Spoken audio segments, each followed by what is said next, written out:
ในจิตใจเป็นพื้นฐานหรือว่านักแน่นอยู่แล้วเฮาบ่เคยโต้ตอบกลับบ่เคยเอาเรื่องแต่ว่าในความเมตตานั้นในความอดทนนั้นมันก็มีขีดจำกัดของมันแต่ที่จริงบ่ได้มีขีดจำกัดเฮาอดทนโดยบ่ต้องอดทนอยู่แล้วเพราะว่าเฮาบ่มีความหวังว่าบ่ฮู้ว่าสิอดทนเอาหยังเพื่ออะไรอาจจะฟังเข้าใจยากไม่ได้อดทนเพื่ออะไรแต่ว่ามันเป็นปกติที่บ่ต้องการความแพ้หรือความชนะแล้วก็แม้นเมตตาเฮาว่าเป็นแค่สื่อของมันว่าเมตตาเฉยๆจังว่าการที่เฮาถูกรังแกข่มเหงมาตลอดแต่ว่าเฮาบ่โต้ตอบกลับมันเลยอาจดูเหมือนโง่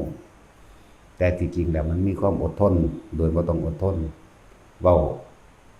อีกอย่างหนึ่งเพื่อให้ดูตัวเองสละสลวยคือมีเมตตา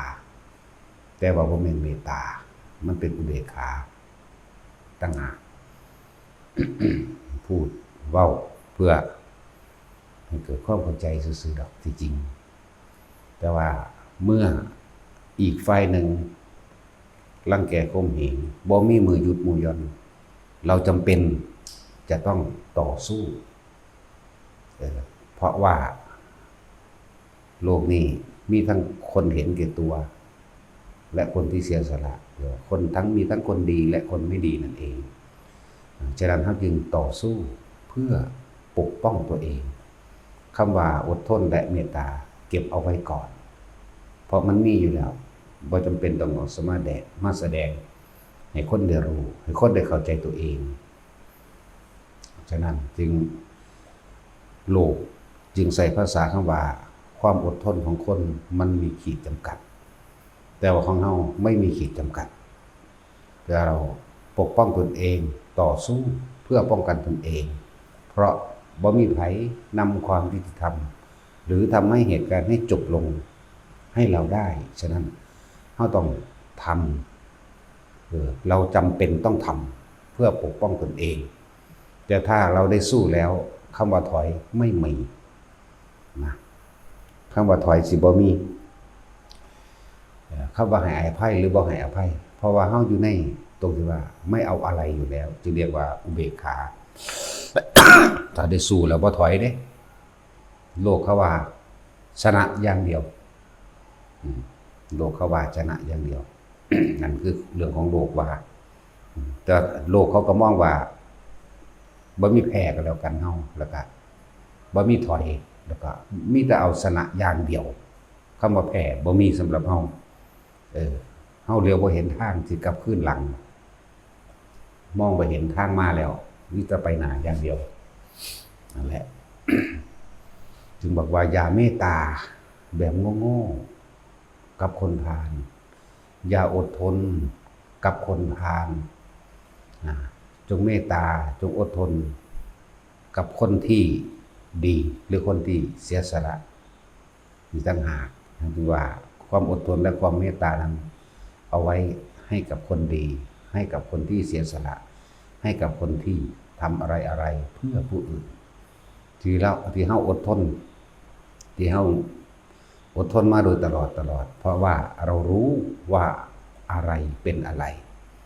รควรอะไรไม่ควร เฮาจึงบอกให้ระยะเวลามันเป็นเครื่องพิสูจน์ว่าอีกฝ่ายหนึ่งไม่ยอมเลิกเหมือนกันแหละกับประเทศไทยเฮามีแต่ความเมตตามีแต่ความอดทนมีแต่ความกรุณามีแต่มุทิตาและอุเบกขาก็มีอยู่ได้นั่นจึงถูกรังแกมาตลอดแต่ว่าถ้าได้สู้แล้วไม่มีถอยแล้วก็ต้องชนะอย่างเดียวเฮาก็เหมือนกันความอดทนเฮาบ่มีขีดจำกัดแต่ว่าอะไรควรอะไรไม่ควรกับบุคคลผู้เช่นใดหรือไม่ควรกับบุคคลผู้เช่นใดนั่นแหละรู้ว่าถ้าได้สู้แล้วบ่ถอยเด้คำว่าแพ้ก็ไม่มีอีกแล้วก็ไม่ยอมหัก ไม่ยอมงอมีแต่แตกกับตายอย่างเดียวต้องใจกล้าหาญเด็ดเดี่ยวขนาดนั้นแม้ชีวิตก็ยอมได้คือชีวิตเนี่ยให้กับธรรมอย่างเดียวให้กับความจริงอย่างเดียวบ่มีการฉี่สอดตอแหลโกหกพกลมเพื่อที่จะเอาตัวเองออกมาเพื่อให้คนอื่นเห็นคล้อยตามเราบ่มีทางมีแต่ความจริงความจริงกับความจริงล้วนๆนั่นแหละจึงบอกว่าความจริงเป็นสิ่งไม่ตายสัจจังเวอมตะวาจานี่เป็นความจริงเป็นสิ่งที่บ่ตาย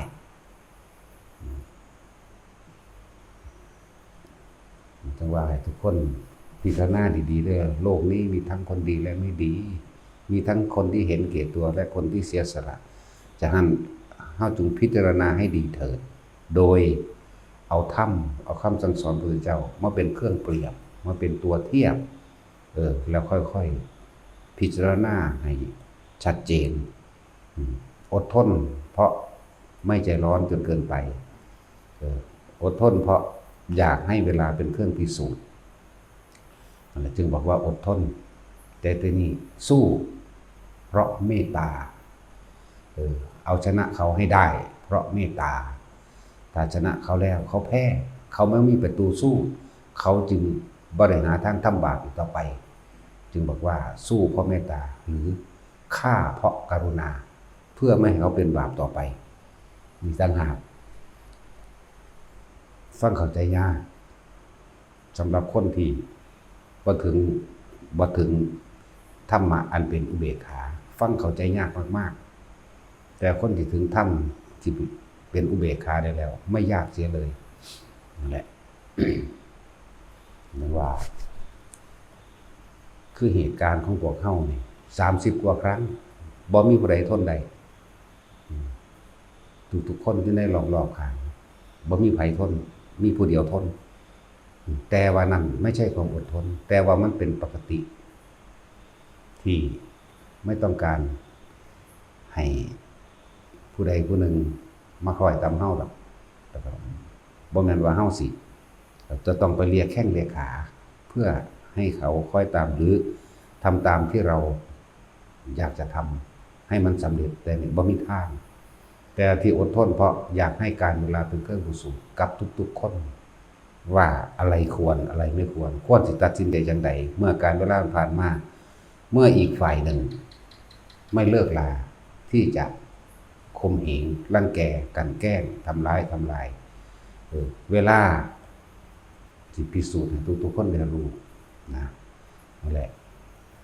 30กว่าครั้งที่พวกเฮาถูกกระทำมาจริงๆนะถึงเวลาแล้วบัดนี้ที่เราจะต้องเอาคืนมั่งแต่ว่าเอาคืนนี่ไม่ใช่ความแพ้หรือไม่ใช่ความชนะแต่เป็นการเมตตาต่างหากจากว่า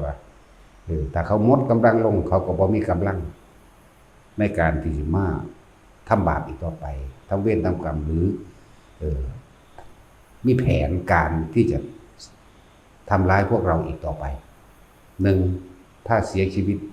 ก็ดีไปบาปเขาจะไม่เพิ่มขึ้น2ถ้าหมดทรัพย์สินเขาก็เบิดกำลังในการที่สิชักจูงชักชวนผู้อื่นให้เห็นตามให้คล้อยตามบุคคลผู้อื่นจะได้ไม่เป็นบาปด้วยกับเขาถ้ามันแข่งหรือมันแข่งอยู่ผู้เดียวมันแต่ทำอะไรไม่ได้แล้วนั่นแหละคนเฮาส่วนมากจึงจักคิดได้เมื่อภายหลังอย่างเฮาย่อมบ่มีทางมีแต่ตายมีต่างหากจังหวะนี้คือโพธิวิสัยอันเป็นอุดมคติแห่งโพธิวิสัยความจริงล้วนๆบ่มีการอ้อนขอบ่มีอ้อนขอให้กับอาธรรมนี่บ่มีเลยนะแต่ว่าถ้าเป็นธรรมะนี่อ่อนน้อมถ่อมตนอดทนเพื่อบุคคลผู้อื่นได้ก็ละอย่างกันเด้เมตตากับบุคคลผู้ด้อยกว่าหรือตกต่ำกรุณาช่วยเหลือบุคคลผู้ด้อยหรือตกต่ำและบุคคลที่กลับใจได้นะต่างหากแต่เป็นอย่างคือบ่เฮ็ดหยังจักเทื่อถ้าได้เฮ็ดแล้วเฮ็ดมองมันสุดจากบ่ล่ะ ทั้งฝั่งกฎหมายและฝ่ายความตายจึงบอกว่าถ้าต่อไปนี้ถ้ามีคนมาบุกล่านเฮายิ่งเลยนี่คือความเมตตาถ้าฝ่ายกฎหมายเอาติดคุกให้ได้ไม่ต้องการเงินนี่คือฝ่ายกฎหมายนะนั่นแหละสุดแบบนี้เอาตายเขาว่ากับว่าเนี่ยคือเขาเป็นแบบนี้แต่ว่าบ่แม่นว่าไผเว้าหยังมาว้อเกิดเลยเด้อยากว่าล่ะบ่แม่นว่าสิตอบโต้กลับเลยแต่ว่าอยากให้ทุกคนเห็นความอดทนของเพิ่นเห็นความเมตตาของเพิ่นพร้อมในเมื่ออีกฝ่ายหนึ่งไม่ยอมหยุดกระทำว่าเราโดนกระทำแต่ฝ่ายเดียวเขาสิเว้าจังได๋ก็สร้างเพราะว่าคนพาลนั่นน่ะบ่ได้สำนึกในสันดานของตนเองที่ว่าผิดเด้คนพาลเนี่ยจะมองไม่เห็นความผิดของตนนั่นแหละคนโง่คนพาลคนเห็นแก่ตัวย่อมไม่รู้ตัวว่าตัวเองนั่นเป็นคนเห็นแก่ตัวสั่น เพราะว่าเขาบ่ได้มีศีลธรรมคุณธรรมอย่างดอกคำว่าไม่มีศีลแต่แปลว่าเป็นผู้เบียดเบียนทำร้ายผู้อื่นให้เสียชีวิตและทรัพย์สินนี่เรียกว่าไม่มีศีลไม่มีธรรมเรียกว่าศีลธรรมแปลว่าไม่มีความจริงทั้งคิดทำร้ายเบียดเบียนผู้อื่นให้เสียชีวิตและทรัพย์สินด้วยวิธีใดวิธีหนึ่งก็ได้กล่าวตูใส่ร้ายเนี่ยเรียกว่าไม่มีศีลไม่มีธรรมเข้าใจบ่ล่ะแต่บุคคลผู้มีศีลผู้มีธรรมมีจิตใจเป็นปกติไม่คิดร้ายไม่คิดทำลายเบียดเบียนผู้ใดผู้หนึ่งเสียชีวิตและทรัพย์สินตลอดทั้งคนและสัตว์ตามความเป็นจริงนี่คือธรรมคือความจริงเองจริงเพราะมองลึกเข้าไปเห็นสัตว์โลกเป็นไปตามกรรมจริงเพราะมองลึกเข้าไปเห็นทำทั้งหลายย่อมเกิดแก่เหตุทุกคนเกิดมามีแก่มีเจ็บแต่สุดท้ายก็ไม่ตายจริงการทำร้ายผู้อื่นคือการทำร้ายและทำลายตัวเองนี่คือเฮาเกิดว่าธรรมนั่นแหละคนบ่มีศีลบ่มีธรรมมันบ่จักหยังหรอกนี่คำว่าศีลธรรมแปลว่าจังสี่ไม่มีศีลแปลว่ามีแต่จักเบียดเบียนทำลายผู้อื่นเสียชีวิตและทรัพย์สินจึงเรียกว่าไม่มีศีลบ่เป็นใจบ่เป็นปกติคิดเล่าร้อนกระวนกระวายแต่สิเอาชนะผู้อื่นแต่ทำร้ายผู้อื่นให้เสียหายและชิบหายแต่ว่ายังไกลช่างเถอะสุดท้ายแล้วก็ทำลายตัวเองนั่นแหละ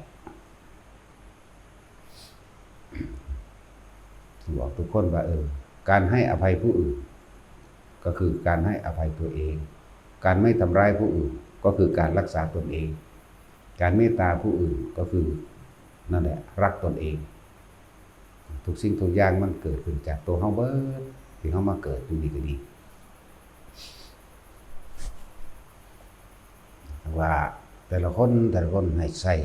พิจารณาบ่แม่นว่าย่อมแพ้เลยแต่ว่ารู้ว่าอะไรเป็นอะไรหรืออะไรควรอะไรไม่ควรบ่แม่นย่อมแพ้บ่แม่นอ่อนแอเป็นความเข้มแข็งและมีเมตตาอยู่ทั้งในเหลือแต่ว่าใจเขาสิกล้าหรือไม่กล้าแต่จะพูดถึงว่าพุทธเจ้าไม่เคยหนีพุทธเจ้าบ่เคยหนีแล้วก็บ่พาสาวกหนีบอกบ่หนีเขาจ้างคนมาด่าไปบิณฑบาตหมู่สาวกทั้งหลายส่วนหนีพระอานนท์ส่วนหนีนั่งอีหยังล่ะจ้างคนมาด่าแล้วก็ย่งส่งเสริมบอกให้คนทั้งหลายบ่ให้ใส่บาตรให้หมู่สาวกไปบิณฑบาตบ่ได้กลับมามือเปล่าเป็นอาทิตย์2อาทิตย์พุ่นเด้อบ่ได้น้อยเด้ท้อแท้อ่อนแอได้บัดนี้ส่วนพุทธเจ้าห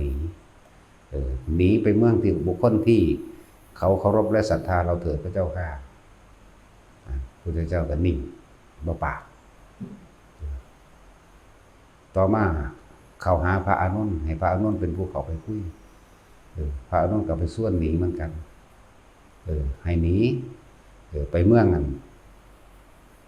ไอ้ราชคฤห์เหมือนเดิมเถิดพระเจ้าค่ะ หรือว่าให้หนีไปเมืองโกสมพีให้หนีไปกรุงกบิลพัสดุพระเจ้าค่ะหรือว่าให้หนีไปที่ต่างๆสิพระเจ้าถ้าเราหนีไปที่เมืองนั้นถ้าเขาไล่อีกเราจะทำยังไงหนีไปอีกถ้าหนีไปอีกถ้าเขาไล่อีกเราจะทำยังไงก็ต้องหนีไปอีกเธอจะต้องหนีตลอดชีวิตหรอกหรืออานนท์โอ้มันลึกซึ้งอย่างนี้เด้อานนท์เธอต้องหนีไปตลอดชีวิตเหรอนั่นต้องใส่แล้วมันไม่ได้พาหนีเด้นั่นแหละมันจังกล่าวคำว่าสัตว์คนที่กล่าวดูใส่ร้ายบุคคลผู้อื่นย่อมลงสู่นรกอภูตวาทีนิรยังอุปติย่อมอุบัติในนรกเกิดในนรกกันเองเพิ่นจะให้เฮานั่นอดทนเบิ่งสะกอนว่าควรหรือบ่ควรเพิ่นเบิ่งระยะเวลาเนี่ยอีกฝ่ายหนึ่งไม่ยอมเลิกราที่จะทำลายกล่าวตู่ใส่ร้ายอีกฝ่ายหนึ่งไม่ยอมเพิ่นจึงบอกให้ภิกษุกล่าวอีกคำหนึ่งแต่ว่าเป็นคำที่เป็นจริงมากๆด้วยอันนี้ก็ดีบ่ค่อยออกมาบอกปานใดถ้าคนมีชาติแน่เว้าเป็นจริงตายโลด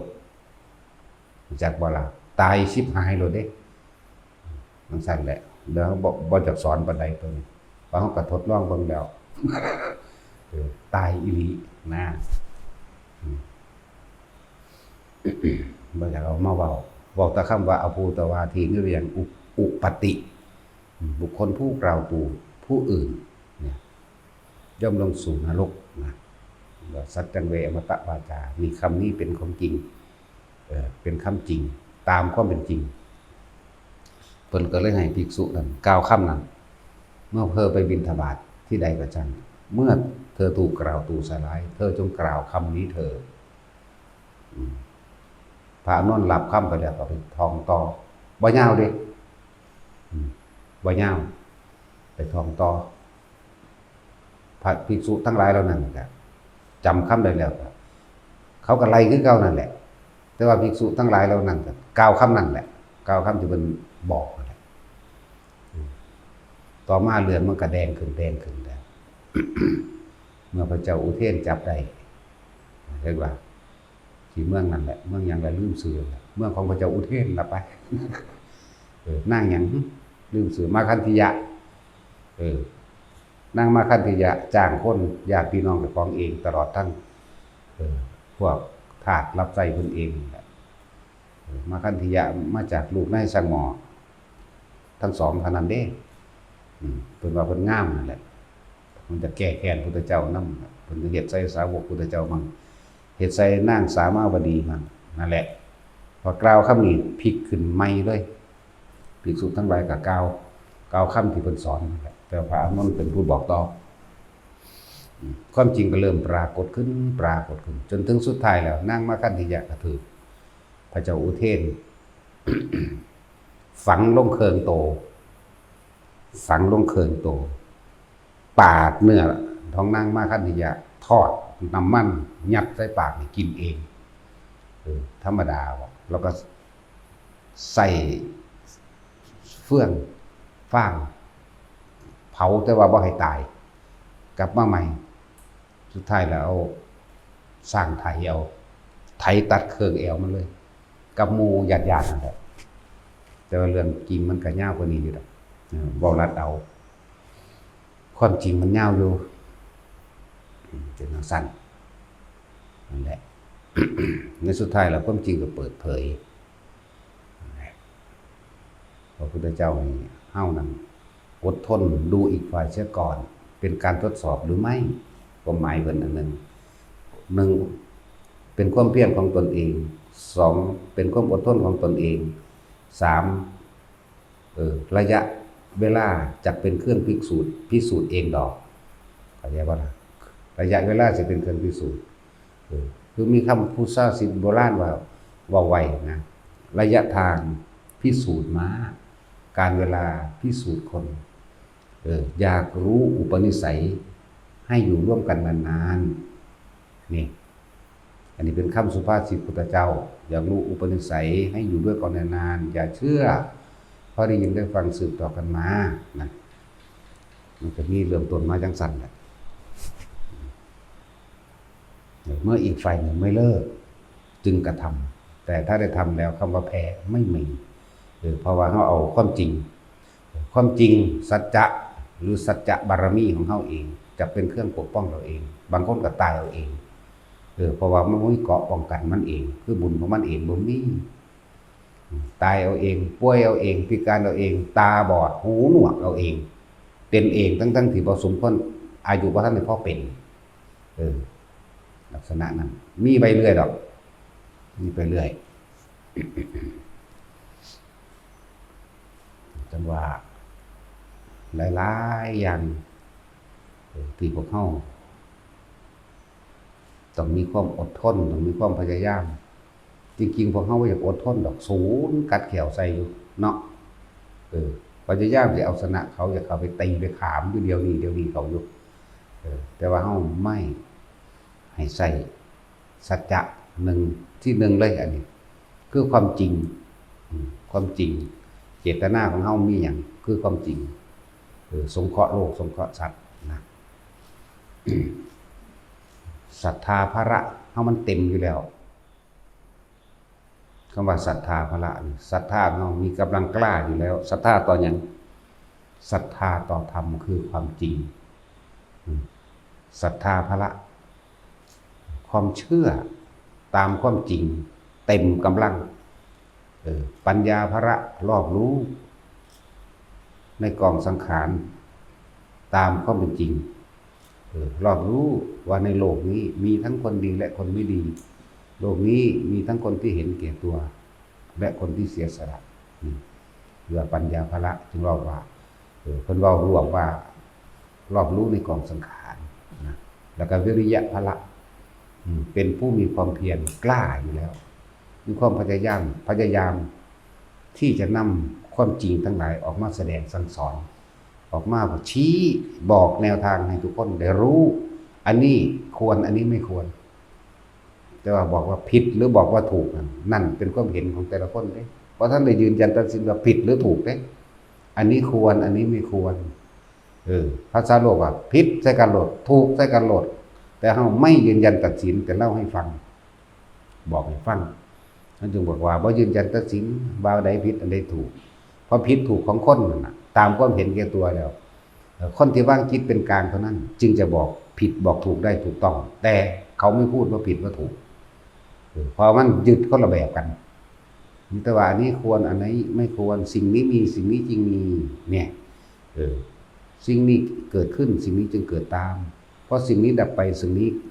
จึงดับตามมีต่างหากเด้นั่นแหละพวกเฮาบัดนี้ให้เฮาเห็นซะยังกระชังเถอะก็รู้อยู่แล้วว่าโลกนี้มีทั้งคนที่เห็นแก่ตัวคือคนไม่ดีนะและคนที่สละตัวเองคือคนดีแต่ว่า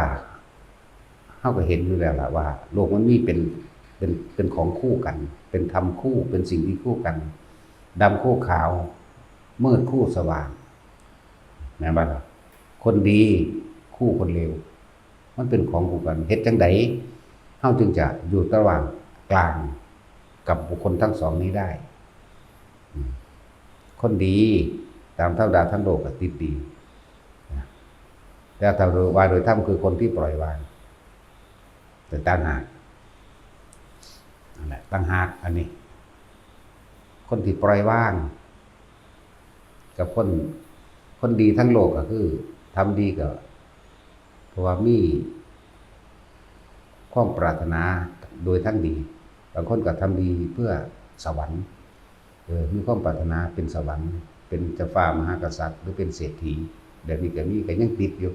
ถ้าติดดีลักษณะนั้นก็คือติดชั่วเหมือนกันเพราะถ้ามีคนขัดขวางก็ต้องเป็นคนบ่ดีได้เหมือนกันเวลามันโมโหแหละฟังอาจจะเข้าใจยากแต่ไม่ยากพวกเขาจึงว่าที่นี่เขาก็ติดดีไปก่อนเหมือนพุทธเจ้าสอนสัพพะปาปัสสะอะกะระนังกุจราสูปสัมปดาสัจจิตะปริโยทปนังเอตังอุทานัสสาสนังอันความบ่ดีไอ้ความเห็นแก่ตัวคำว่าความบ่ดีความเห็นแก่ตัว ความอยากทำให้ผู้อื่นเสียชีวิตและทรัพย์สินเพื่อที่จะนำเอาชีวิตและทรัพย์สินของบุคคลผู้อื่นมาเป็นของตัวนี่เรียกว่าอกุศลที่นี่จงสั่งสมเฉพาะกุศลเถิดนี่กุศลสูปสัมปทานสจิตะปริโยทปนังนี่จะพยายามที่จะทำให้บุคคลผู้อื่นมีความสุขหรือมีชีวิตที่ดีขึ้นสมควรที่จะแบ่งปันสิ่งของที่ตัวเองมีอยู่ก็ให้ไปยารักษาโรคเครื่องนุ่งห่มที่อยู่อาศัยเงินทองตลอดทั้งเครื่องอำนวยความสะดวกแนะนำอาชีพและการงานต่างๆช่วยเหลือโดยกำลังกายก็ช่วยเหลือโดยกำลังให้กำลังใจก็ให้โดยบริอิจฉาริษยาภัยนี่เป็นว่าสร้างสมสิ่งที่เป็นกุศลนี่เรียกว่ากุศลสร้างสมกุศลไปเรื่อยเพิ่นบ่ทันได้ว่าดีหรือบ่ดีเด้กุศลเข้าใจบ่ล่ะกุศลคือความฉลาดในหนทางออกจากทุกข์คือการเวียนว่ายตายเกิดติด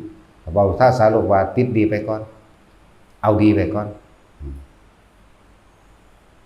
เพิ่นบอกเขา2อย่างอกุศลไม่ดีแต่บอกภาษาเฮากุศลดีมีต่างหากนะเฮาสังสมกุศลไปซะสังสมไปเรื่อยเลยสังสมแต่สิ่งที่จะทำให้เห็นตามความเป็นจริงสังสมสิ่งที่จะทำให้ตนเองนั้นพ้นออกจากทุกข์ได้สังสมความเสียสละทานบ่มีก็ให้มีซะโดยไม่หวังสิ่งใดตอบแทนนะการได้แบ่งปันและช่วยเหลือบุคคลผู้อื่นโดยกำลังกายก็ทำซะถ้ายังไม่เคยทำโดยไม่หวังสิ่งใดตอบแทนแนะนำทางปัญญาแนะนำหลายๆอย่างนั่นแหละเพื่อเขามีชีวิตที่ดีขึ้นหรือมีทางออกในชีวิตแนะนำไปซะโดยไม่หวังสิ่งใดตอบแทนเหมือนกันกับองค์แห่งธรรมกถึกการสั่งสอนแสดงธรรมแห่งองค์พระธรรมกถึกเลยบ่ได้หวังสลาบสักการะมีจิตเมตตาอย่างเดียวมีจิตเมตตาแล้วก็ต้องประกอบด้วยอุเบกขาเป็นที่คือเก่านะบ่เสียดสีบ่ทิ่มแทงบ่พูดกระทบกระเทียบนะไม่ยกตนข่มท่านนะองค์แห่งธรรมกถึกมี5อย่างนั่นแหละจังซั่นบ่ได้หวังชื่อเสียงบ่ได้หวังทรัพย์สักการะบ่เสียดสีและทิ่มแทงบ่ยกตนกระทบเทียบท่านข่มท่านที่สำคัญคือบ่หวังลาภสักการะใช่แหละพวกเข้ากับเหมือนกันจงสั่งสมที่มันเป็นกุศลไม่มีเครื่องร้อยลัดไม่มีเครื่องทิ่มแทงคำว่ากุศล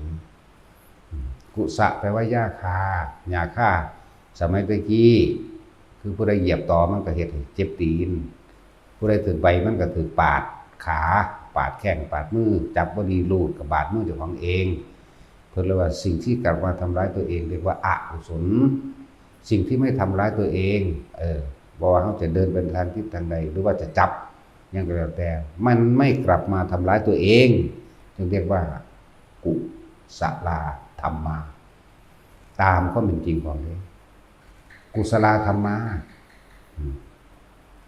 สิ่งนี้ที่เราทำแล้วจะไม่กลับมาทิ่มแทงและทำร้ายตัวเองตามความเป็นจริงเรียกว่ากุศลธรรมาอกุศลธรรมาเนี่ยสิ่งนี้ทำแล้วจะกลับมาทำร้ายและทิ่มแทงตนเองนั่นซ้ำอภยากตาได้มั้ยทำเป็นกลางๆเป็นกลางๆไปเรื่อยๆอภยากตาธรรมาอภยกฤตแต่อ่านเป็นภาษาไทยอภยกะแปลว่าผู้ไม่มีภัยเลยอภยะแปลว่ายังคืออภัยนั่นแหละนั่นแหละสิ่งที่ไม่มีโทษจิตใจเป็นกลางๆมันก็เกิดกลายเป็นความอภัยให้แก่ตนและคนอื่นตัวนั่นแหละกุศลธรรมากุศลธรรมาอภยกตาธรรมาในโลกนี้สุขายะเวทนายะสัมปยุตตาธรรมาทุกขายะเวทนายะสัมปยุตตาธรรมาอทุกขมะเนี่ยมีสุขมีทุกข์และไม่สุขไม่ทุกข์คืออุเบกขานะที่เป็นสั่งสอนนั่นเลยเอิ้นว่าอภิธรรมอย่างหนึ่งจากว่าแต่กุศลาอภิธรรมก็เลยทำอันยิ่งใหญ่ทำอันใหญ่กว่าทำทั้งปวงจึงเรียกว่าอภิธรรม สุขายะเวทนายะสัมปยุตตาธรรมาทุกขายะเวทนาทุกขมสุขายะเวทนาสัมปยุตตาธรรมาปณีตาธรรมาแปลว่าเป็นของประณีตฟังดีๆเด้มันปราณีตมันละเอียดอ่อนก็ว่าไปเป็นของที่ให้ความละเอียดเด้อเป็นของที่เป็นธรรมที่ปราณีตแต่ก็มีปานีแต่ก็มีหินาธรรมาอีกเป็นของต่ำเป็นของปุถุชนอย่าไปทำสั่นสั่นแหละเอาแต่หัวใจมันนี่เลยบาลัยว่าสุขว่าทุกข์จำเกิดขึ้นเพราะเหตุนิโนคัมโมโพตุชนิโกยังก็ต้องว่าไปก็ได้ครับเป็นของต่ำเป็นของปุถุชนเป็นของชาวบ้านบาลัยไปก็ได้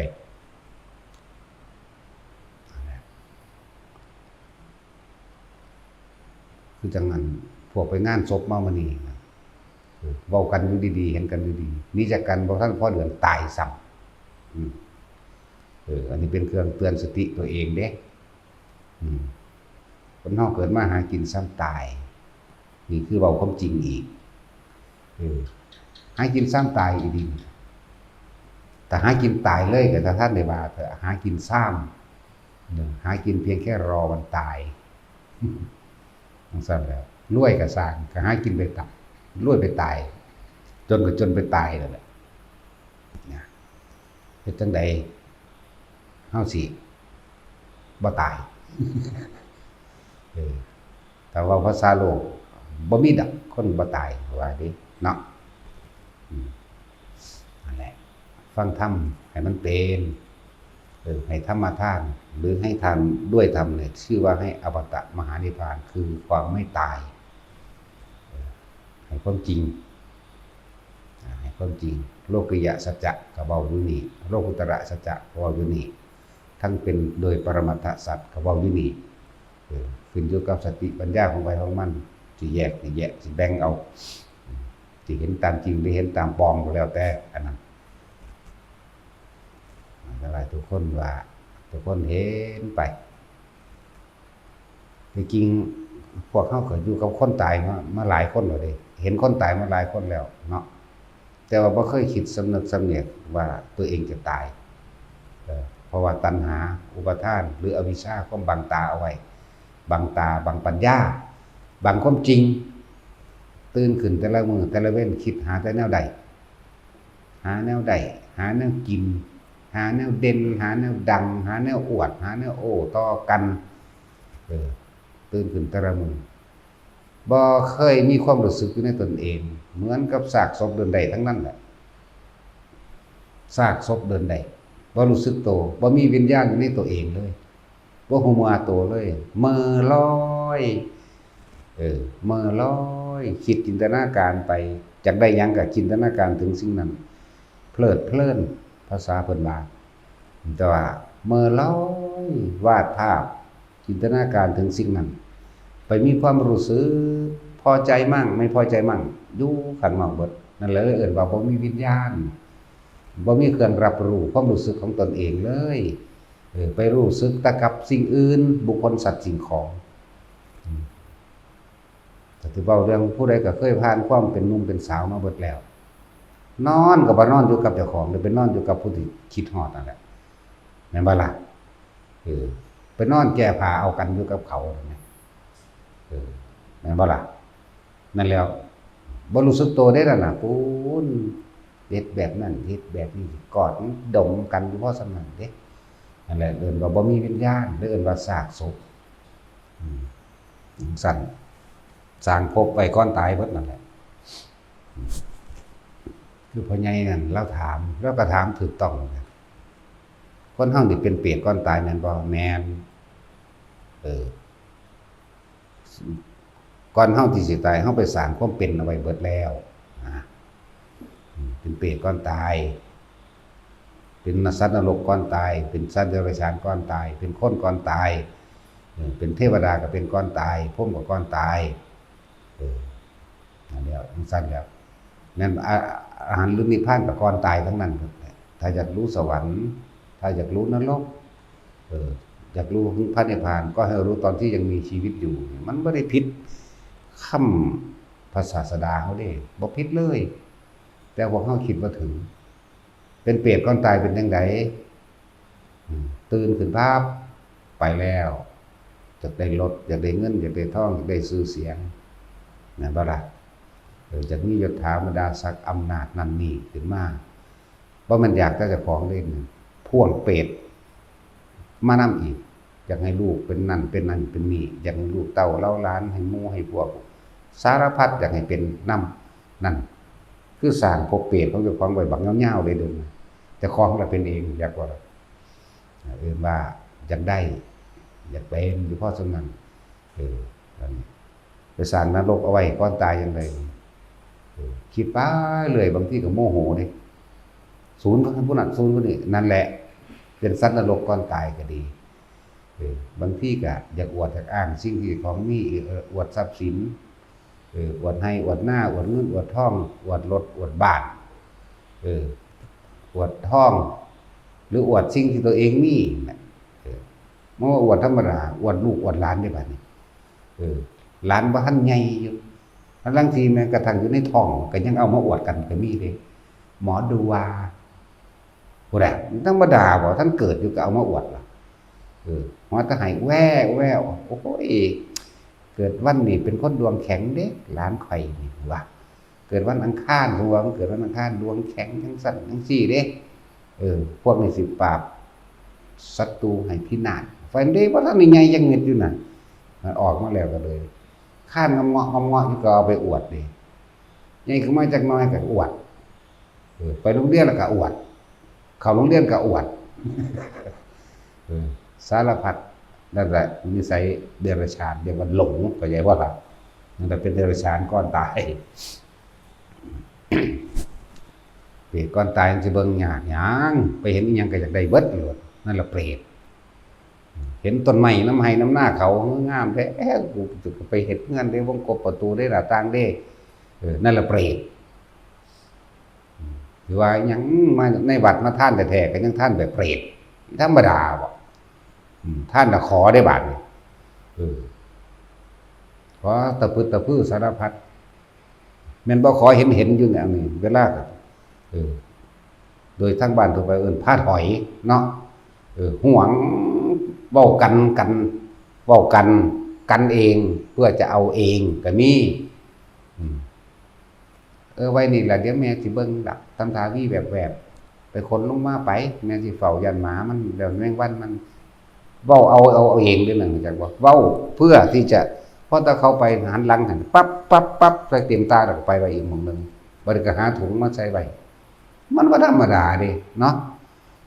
นั่นแหละเปรตเข้าใจบ่ล่ะแปลว่าผู้หิวกระหายผู้ไม่รู้จักอิ่มจักพอผู้มีความเจ็บปวดอยู่เป็นนิดเจ็บปวดแสบร้อนอยู่เป็นนิดคำว่าเปรตนี่เห็นยังจากใดเบิดมันตั้งแปลกประหลาดเนาะเบิ่งง่ายๆเปรตแต่อยู่ในวัดก็ยังมีเนาะเข้าใจบ่ล่ะบ่แม่นมีหลายในวัดดอกที่ว่าเว้าคนทางนอกทางหลายก็นั่นอีกคือเขาบอกกันพาดตกนรกเยอะที่สุดที่ตกก็เยอะบางไดภาษาบวชหน่อยนึงเนาะเว้าขวางเขาเจ้าเบิ่งกันน่ะจังซั่นแล้วพระเปรตพระผีคน 7,000 ล้านบวชเพราะพันบ่เดี๋ยวนี้ 7,000 ถูกมั้ยเนาะแต่ว่าเยอะที่สุดคือบวชเท่านี้นึงตก 8,000 ล้านผมบอกให้เขามีกำลังใจนึงแล้วเว้ยครูอ่านแต่ครูบาอาจารย์เขาว่าหลายอย่างแต่ว่าของผิดหลายเฮานี่ว่าเอาเองนี่บ่อ่านไผหรอกแนวจังซี่เน้นหน่อยนึงดอกพอมันบวชหน่อยในโลกนี่เดียวนี่มันเฉพาะ100 ล้านอยู่บ่นี่คนตั้ง 7,000 กว่าล้านเต็มโลกนี่เพราะ100 ล้านอยู่บ่มันเสี่ยวกันอยู่บ่เนาะเฮ้ยกว่าจากล้านเดียวทั้งเบิดประเทศโลกเดี๋ยวนี้นั่นแหละบ่ยังก็ให้กำลังใจกันนี่เนาะไปสิอยากบวชแต่ว่าบวชก็ว่าเราไม่ได้สิเป็นผีเป็นเปรตโลดอย่างซั่นแล้วเยอะที่สุดว่าซั่นเข้าใจอยู่ดอกความหมายแต่ว่าอธิบายเขาเจ้าเข้าใจบ่นำแน่เข้าใจอยู่พระอรหันต์ก็มีได้ล่ะเนาะพระอรหันต์ก็เยอะที่สุดคือกันในนักบวชนี่แหละชาวบ้านบ่มีพระอรหันต์เลยว่าได้เป็นจักคนนี่ล่ะเนาะชาวบ้านชาวเมืองทั่วโลกผู้ใดบ่บวชก็ดี เพราะว่าพระอรหันต์เป็นฆราวาสตายเบิดเด้อมีในบวชอีกตัวเว้ยนักบวชแบบพระอรหันต์เยอะที่สุดเขาก็เว้ากลับกันในกระไรตัวถ้าอรหันต์บ่บวชมันก็ตายไปซะตายมื้อนั้นแหละก็ไปเถียงกันดอกผมบ่เคยเป็นเฮาก็บ่เคยเป็นแต่ว่าเฮาสิเถียงจั่นแหละนั่นแหละว่าคนไปสร้างสิ่งที่เจ้าของสิไปเป็นไว้ก่อนที่เจ้าของสิตายอยู่แล้วล่ะบ่หาแต่มาเว้าเรื่องในวัดก็ได้คนทั่วโลกนี่อยากได้เบิดแหมเบิ่งดูมันเป็นไปสวรรค์อยู่บ่เดี๋ยวนี้ไปเห็นหยังพวกเจ้าทำงานในโรงงานทำงานในห้างทำงานเป็นครูเป็นข้าราชการเป็นทหารเป็นตำรวจหยังก็สร้างเห็นอีหยังก็อยากได้แหมเอาพวกทหารแล้วกูจะเอาปืนไปไว้ปกป้องรักษาเฮือนกูก็น่านี่ก็เปรียบแล้วแหมเนาะอยากได้ปืนล่ะอยากได้ระเบิดล่ะแน่อยากได้สัญญาณนั่นอยากได้สัญญาณนี่ล่ะเพราะว่าแต่นั้นแล้วเอาทหารน้อยไปใส่มันก็เปรตคักๆคือกันว่าแถมเสื่อมเป็นหนี้ให้ดินนี่เนาะทหารใหญ่เอาทหารน้อยไปใส่ตำรวจก็คือกันโอ้นางเปรตหลายโอ้บ่มันตาเปรตธรรมดาฮอดสัตว์นรกแบบประเภทอสุรกายหาแม่นบ่ล่ะหากินแต่คนทุกคนยากกินคนรวยบ่ได้นั่นแล้วจักสิเปรตจักสิสัตว์นรกปนกันเลยเด้ล่ะเนาะหลายอย่างอยู่แล้วนี่เว้าในทางเลวร้ายเขาก่อนนั่นนี่เป็นเรื่องส่วนตัวของเขาแต่ถ้าเป็นเรื่องส่วนรวมก็ยังหนึ่งดอกอาชีพทหารหรืออาชีพตำรวจเป็นอาชีพที่ต้องเสียสละชีวิตตัวเองเด้แต่ว่าความเห็นแก่ตัวในตัวไผตัวมันก็มีต่างหากเด้แยกแยะเอาเด้อคนบ่มีศีลบ่มีธรรมน่ะเอาเว้าเรื่องส่วนตัวว่าอาจสามารถสิรองรับตำแหน่งแห่งตนใดว่าอาจสามารถสิรองรับหรือรักษาไม่อาจสามารถรักษาตำแหน่งตัวเองไว้ได้และตำแหน่งก็บ่ขึ้นแทนตัวเองก็บ่อาจสามารถรักษาเอาไว้ได้แม้แต่วันนี้มันคนรวยโดยทั่วไปหรือว่ารวยก็สั่งคนที่ไม่มีศีลธรรมคนบ่มีคุณธรรมก็บ่อาจสามารถที่จะรักษามูลมรดกของปู่ย่าตายายพ่อแม่เอาไว้ได้คือกันนี่เรื่องส่วนตัวจักบ่นี่เรื่องส่วนรวมก็อีกแบบนึงเรื่องส่วนตัวก็อีกแบบนึงเด้อคนมีศีลมีธรรมเท่านั้นแหละจึงจะสามารถพาตัวเอง พ้นออกจากถ้าว่าเรื่องโลกพ้นออกจากความทุกข์ยากได้ถ้าเรื่องธรรมพ้นออกจากทุกข์ได้เข้าใจว่าล่ะถ้าว่าเรื่องธรรมสามารถเอาตัวเองพ้นออกจากทุกข์คือการเวียนว่ายตายเกิดได้อย่างต่ำกับโสดาบันอย่างสูงกับอรหันต์เลยได้ก็ได้ตอนเป็นๆนี่แหละไม่ได้ไปตอนตายหรอกคือจากลูกกับลูกตอนเป็นนี่แหละนั่นแหละเป็นสั้นส่วนทั้งโลกก็สามารถนำพาครอบครัวพ้นออกจากความทุกข์ยากลำบากได้พ้นออกจากความยากจนได้นะนี่แหละเพิ่นถึงว่าคนทั้งโลกมันจะเห็นทรัพย์มีค่ายิ่งกว่าปัญญาแต่ว่าคนทำคนที่เข้าใจความจริงคือปัญญามีค่ายิ่งกว่าทรัพย์เหมือนพระมโหสถถกเถียงกันผู้หนึ่งสิถกเถียงเพื่อเอาชนะเพื่อสิได้รางวัลจากแค่พระราชาให้รางวัลนึงแต่ผู้หนึ่งเพิ่นถกเถียงเพื่อจะเอาความจริงให้ทุกคนได้รู้ความจริง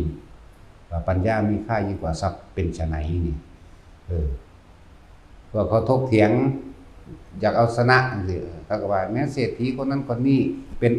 น้ำลายฟูมปากไหลลงพวกนั้นยังยอมตัวเองเข้าไปเป็นทาสรับใช้เพื่อต้องการทรัพย์เพื่อต้องการเงินส่วนพระมโหสถไปวางซักนั่นแหละเป็นวิธีหาเงินจากคนผู้ไม่มีปัญญาธรรมดาเลยหักกันนิดหน่อยไปเรื่อยเด้ถ้าเขาได้พ่อแล้วเขาก็หนีนั่นมันก็แม่นของเขาสั้นแหละพวกเสน่ห์ปุกุสะกิจกำพลมื้อนี้แต่เพิ่นบ่ได้เฮ็ดเพื่อให้ชนะเด้ขนาดเพิ่นชนะแล้วแม้ถึงขั้นว่าพระราชาสั่งประหารพวกบัณฑิตทั้ง4นี่เพิ่นก็ยังขอเบิ่งขอชีวิตไว้มั้ยเอาตัวเองเข้าประกันเพื่อขอชีวิตเขานั่นแหละแต่สุดท้ายแล้วในทั้ง4คนก็ กลับใจเป็นคนดีสรุปธรรมบทก็ที่ว่าก็เป็นพระสารีบุตรไปจังซี่แหมเป็นพระสารีบุตรหรือว่ามาสายสารนี่มาเกิดกับบรรลุอรหันต์นำกันเบิดจนธรรมโมคคัลลาเป็นทหารอีกผู้หนึ่งที่เสียสละตัวเองถูกตีนั่นแหละถึงว่าถ้าอยากฮู้อุปนิสัยการเจียกินให้อยู่ร่วมกันนานๆจะพึงตัดสินใจว่าเขาเป็นคนเลวหรือคนดีอยู่ไปเรื่อยๆนี่แหละเขาก็เบิ่งไปเรื่อยๆเหมือนที่เราถูกกระทำนั่นแหละถ้าอีกฝ่ายหนึ่งไม่ยอมเลิกลา30 กว่าครั้งนี่มันธรรมดาเด้ฉะนั้นเราจึงสู้เพื่อปกป้องตนเองได้บัดนี้เป็นเว้าเรื่องแรกจังซี่เอามาจากอีพอมโหสถเฮานี่แล้วทั้งนั้นแหละหลายกว่านี้ที่เว้ามานั่นน่ะ เยอะไม่แต่บ่ว่าจะเป็นปัญญาไหวพริบทางการแสดงทำไหวพริบทางการเอาตัวรอดจากเหตุการณ์พื้นที่ต่างๆบ่ว่าสิเป็นไหวพริบทางการทำสงครามอีกสุดยอดเบิดบ่ซั่นสิบอกพวกทหารเอาไปอ่านไปเป็นความรู้ประดับตนนั่นเลยเจ้ารบเท่าใดเจ้าก็ชนะเท่านั้นแหละเอาชนะรบล้านครั้งก็ชนะล้านครั้งแตกฉานในหันแหละมันมีอยู่ในหันแหละมีอยู่ในหันแหละจังว่าจะให้พวกทหารผู้นำประเทศจะไปศึกษาเอาเฉพาะโดดๆในเรื่องพระมโหสถนี่ก็มีทั้งบูมีทั้งฤทธิ์ทั้งเดชทั้งบุญอยู่ในหันแหละสมบูรณ์ในประวัติของที่พอมโหสถอยากให้ทหารไปอ่านเจ้าสิมีความรู้ความสามารถเฉพาะตนจะเกิดขึ้นทันทีในผู้นั้นแหละแล้วก็ใส่เวลา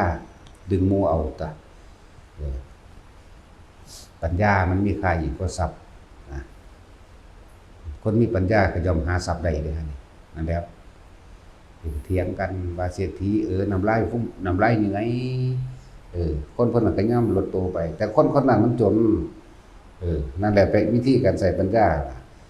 เขาก็เพื่อว่าไปเหตุเพื่อให้เกิดความเป็นใจเพื่อได้ทรัพย์มากเขาได้ทรัพย์พอแล้วเขาก็หนีไปตั้งตัวตะเขาแต่คนพวกนั้นสุดท้ายแล้วก็ถูกหลอกลวงเอาทรัพย์เบิดแน่มันก็ไปหันไปว่านั่นแล้วหลายอย่างอยู่ดอกไปศึกษาเอามันเยอะ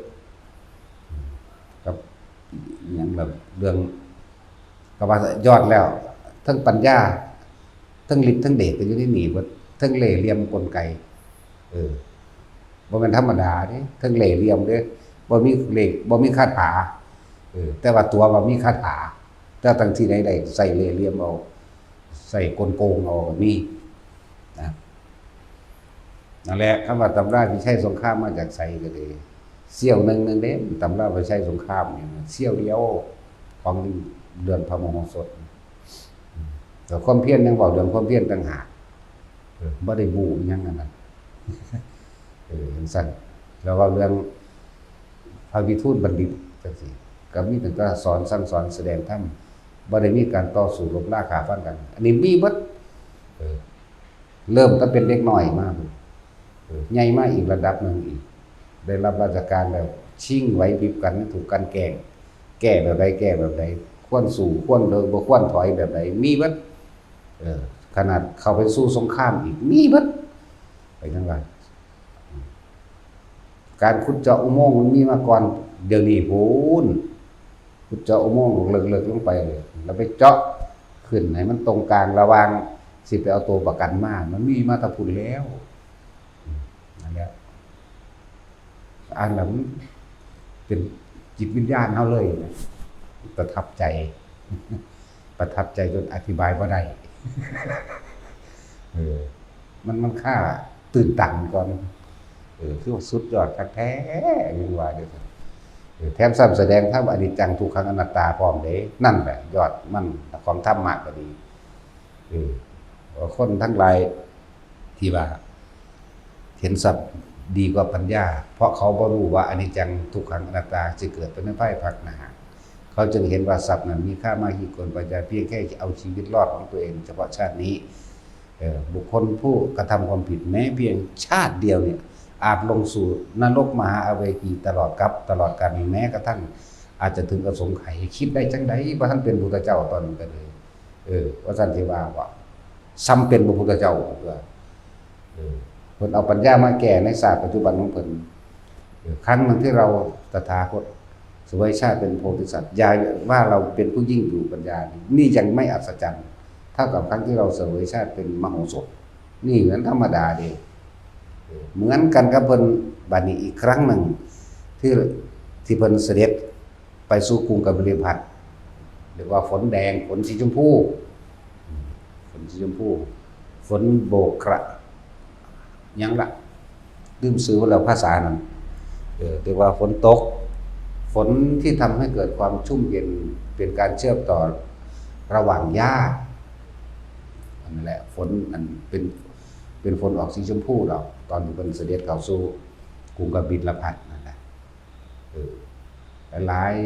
พระอนุนพระท่านบวชได้ตอนนั้นพระยังดับเป็นอุปถากภาษาคระหรือยังนี่แหละหรือนี่ละหรือคนทั้งหลายก็บอกน่าอัศจรรย์จริงเนาะนี่พระศาสดาเสด็จเข้ามาฝนโบกธรณียังนี่แหละตกหนากันแม้นฝนตกในการครั้งนี้ไม่น่าอัศจรรย์เท่ากับเมื่อครั้งที่เราตถาคตเสวยชาติเป็นโพธิสัตว์นั่นไหมยิ่งน่าอัศจรรย์กว่าเมื่อพระเจ้าแห่พระเวสสันดรเข้าสู่เมืองนั่นแหละนั่นแล้วนั้นยิ่งน่าอัศจรรย์กว่าเพราะตอนนั้นเรายังไม่ได้สิ้นซึ่งตัณหาป้าตัวธรรมดาเลยแต่ตอนนี้เพิ่นบ่มีตัณหาเลยดิเพิ่นเรียกว่าบ่ด่าอัศจรรย์นั่นแหละทั้งสั้นแหละ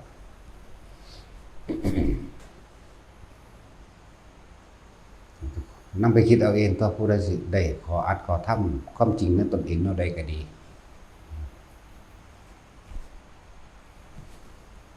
บางคนเห็น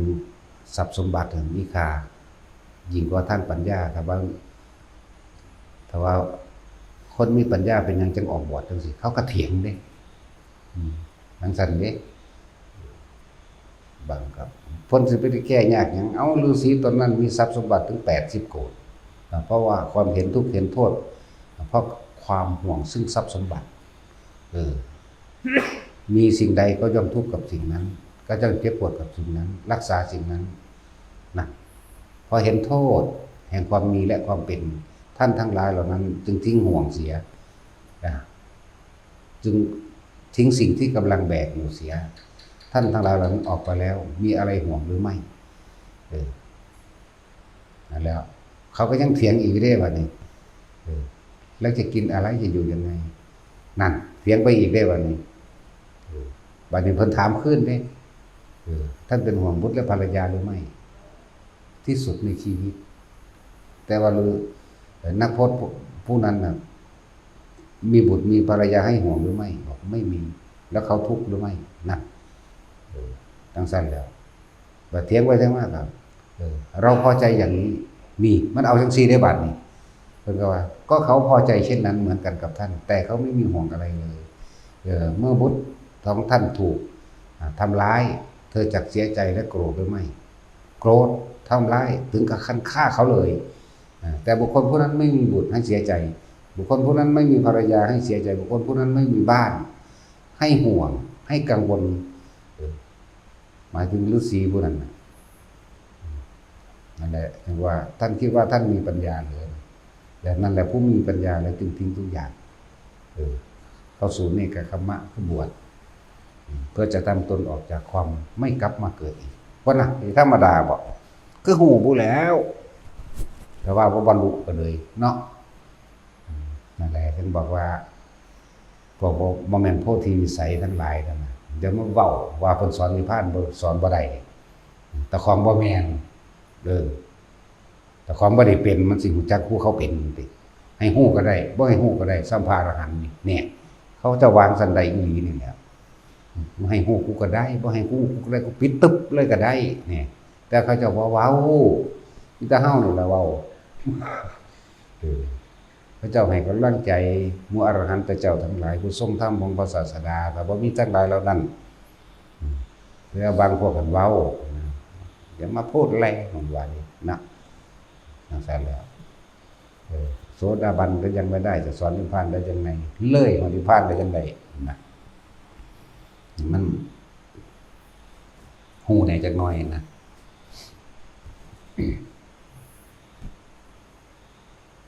แต่ว่าทุกๆคนนำไปคิดโดยเฉพาะเรื่องความตายเนาะถ้าเจ้ามีสิ่งใดเวลาพวกเจ้าสิตายพวกเจ้าก็จะทุกข์กับสิ่งนั้นแหละสิ่งที่พวกเจ้ามีแหละผู้ใดมีลูกก็ไปทุกข์กับลูกนั่นแหละโอ้ยจะสิอยู่จังไดเนาะท่านตั้งตัวได้อยู่เดี๋ยวเบิ่งลูกพวกเขามันรวยมันก็มีผัวมีเมียใหม่แล้วมันเป็นคนละคนแล้วเด้มึงก็บ่เบิ่งน้องเลยเนาะเด้เขาก็มีลูกให้ห่วงก็ไปเหมือนกันนั่นน่ะนั่นแหละก็เลยบอกว่าใครมีสิ่งใดย่อมทุกข์กับสิ่งนั้นทุกข์ตัวมันสิเป็นสาเหตุให้ไปเกิดทุกข์จักสิทุกข์เท่าใดอีกจักสิเป็นกรรมเป็นกันเป็นอสงไขยมันเด้ผู้ใดมีท้องก็ห่วงท้องก็ทุกข์กับท้องใครมีลูกก็ห่วงลูกทุกข์กับลูกใครมีหลานทุกข์กับหลานใครมีสมบัติงัวควายใครมีสมบัติเป็นแมวเป็นหมาก็ทุกข์กับแมวกับหมาไปเกิดน้ำหมาน้ำแมวน่ะอย่างสั้นแหละใครมีขี้ดินหลายก็ไปเกิดเป็นบุ่งเป็นนอนคือเป็นยังอยู่ในหันแหละแต่ว่านี่บ่เปรียบเปรยซื้อได้แบบอาจจะตกนรกตะกอนจังขึ้นมาใหม่ก็ได้ ธรรมดาบ่นี่ซั่นแหละผู้ใดมีอำนาจนั้นเป็นบ้าคักบ่ต้องห่วงอันพวกนี้คือวันนี้ข้อเราถามนักการเมืองเขาโกงประเด็นหลายๆเขาบ่คิดบ่สิมาสร้างบัตรเขาสิบ่เอาไปซอยคนทุกคนยากบ่ฮึเพิ่นว่าเอาถ้ามันมีฮิริโอตตัปปะมันมีความละอายต่อบาปเกรงกลัวกระบาปมันสิโกงบ้านโกงเมืองบ่เนาะมันฮอดบ่เป็นนักการเมืองอยู่แล้ว ก็ฮู้อยู่ว่านักการเมืองเขาไปหาผลประโยชน์เอาเงินไปซื้อเงินไว้ เดี๋ยวต้องสั่นฟังเข้าใจว่าล่ะเอาเงินไปซื้อเงินเลยล่ะตอนบ่ทันได้เป็นมันไหวไปแมงตะกันขี้ดินพุ่นล่ะ ตอนมันเป็นแล้วมันสิไหวเจ้าซะล่ะเนาะมีแต่มันสิตีนเหยียบซ้ำเหยียบข้อคมของเงินเจ้าต่อซ้ำนั่นแหละนักการเมืองกันว่าป้าตัวเขาโกงหลายๆปานนี้เขาบ่คิดสิซอยคนทุกข์คนยากบ่เขาบ่คิดที่สิสร้างวัดสร้างว่ามันมีบ่ซั่นโอ้ยมันสิถ้ามันมีหิริโอตตัปปะนั่นน่ะมันบ่เป็นสามฮอดนักการเมือง เห็นว่าล่ะมันสั่นแล้วเขาบ่มีดอกแนวมันนั่นมีแต่อยากได้กับอยากได้อย่างเดียวนั่นแหละมีแผ่นดินบ่ต้องห่วงดอกนาว่าเพิ่นฟังพวกสิเป็นหนี้แผ่นดินหนี้แผ่นดินการกินคนเด้นั่นน่ะใช่ว่าพวกอันคมเหงคนมารวยเหยียบคนมารวยเด้บ่ต้องห่วงดอกถ้ามันบ่เป็นอรหันต์มันบ่พ้นไปแล้วกันมายากคือดอกที่สิไปโสดาบันนี่หยังยากบ่ต้องห่วงเขาบ่คิดพ่อดอกว่าสิมาสร้างวัดสร้างว่าถ้าสร้างก็สร้างเพื่อเอาหน้าเอาเสียงเอาคะแนน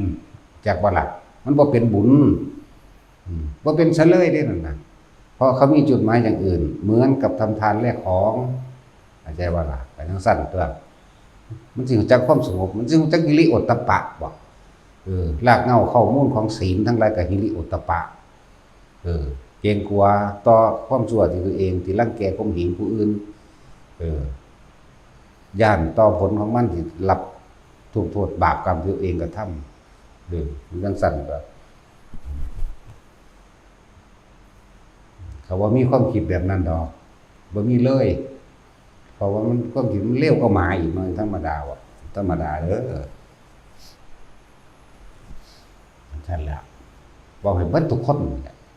บ่ได้เจาะจงผู้ใดผู้หนึ่งเป็นแมงเบิดนั่นแหละสั่นแหละสั่นเถียงกันมีแต่ว่าคำว่าเพื่อประชาชนก็เพื่อหัวมึงเองน่ะไผก็เลยเนาะสั่นล่ะเศรษฐีอย่างอื่นที่เขาค้าขายไปเขารวยไปเขาบ่ได้ยุ่งเขาบ่ได้ยากปานใดเด้ ทำบุญแท้สร้างวัดไปนำซอยเหลือคนไปนำเด้แต่บ่บอกนี่ไม่กูทำเพื่อตัวกูเองแม่นบ่ล่ะถ้าสิไปทอดกฐินมั่งหั่นมื้อนี้อิหยังประกาศตัวเองอยู่ว่าซั่นอยากได้คะแนนนิยมเนาะซั่นแล้วแหละมันบ่เป็นคนจริงดอกที่เขาว่าอันพวกนั้นพวกนี้นะเราก็เรียนกับหมายังดีกว่าอีกเห็นป่ะสั่นแหละแต่ว่าแนวมันมันก็เป็นความจริงสั่นแหละส่วนมากเพราะว่าส่วนมากบอกไว้ว่าลอยทั้งหลานซะลงเบิดจากมันที่ไปแก่อยู่หม่องใดลอยทั้งหลานลงเบิดลงมหาเวทีว่าบางพวกเลยว่า 3,000 กว่าพระพุทธเจ้าก็ยังอยู่ในใบอเวกีอยู่เด้มันบ่ธรรมดาเด้พวกนี้นั่นแหละคือว่าเดี๋ยวเขาก็ว่ายังจะให้สอนธรรมอย่างเดียวบ่ให้เฮ็ดหนุ่มการเมืองมันบ่แม่นการเมืองพระพุทธเจ้าเฮาก็อาศัยแต่ละประเทศแต่ละเมืองก็เพื่อว่าให้สอนคนเป็นคนที่เสียสละตัวมันบ่ซั่นสอนนักรบสอนทหารก็สอนนี่ล่ะแล้วมันบ่ได้ศึกษาใช่เว้าจังได๋บ่ธรรมะอันนี้น่ะธรรมะเลยความจริงเนาะความจริงของคนกลุ่มหนึ่งนะมันบ่ได้เกี่ยวกันเด้ที่จริงมันอันเดียวกันเบิดนั่นแหละมันบ่ได้แยกแยะดอกในความจริงของแต่ละคนความจริงของบุคคลผู้มีความโลภจนฆ่าคนได้โลภจนฆ่าพระก็ได้ฆ่าพระอรหันต์ทำลายพระพุทธเจ้าได้เบิดเด้แล้วคน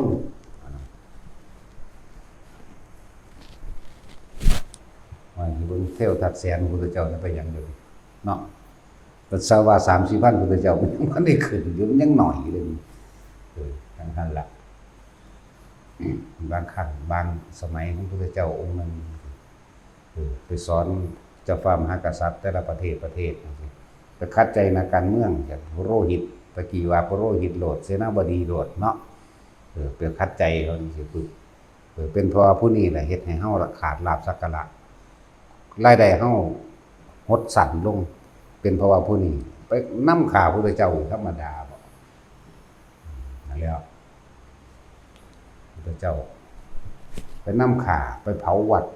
ไปทำลายหมู่พระสงฆ์ของเจ้านี่มันว่าธรรมดาเด้ความโลภของสัตว์ทั้งหลายนี่เป็นความจริงได้ว่านี่ก็เลยมีว่าย้อนหลังขึ้นหลังไปในเมื่อ 3,000 กว่าพระพุทธเจ้านี่แหละพุทธเจ้าก็ไปแสดงธรรมให้ทุกคน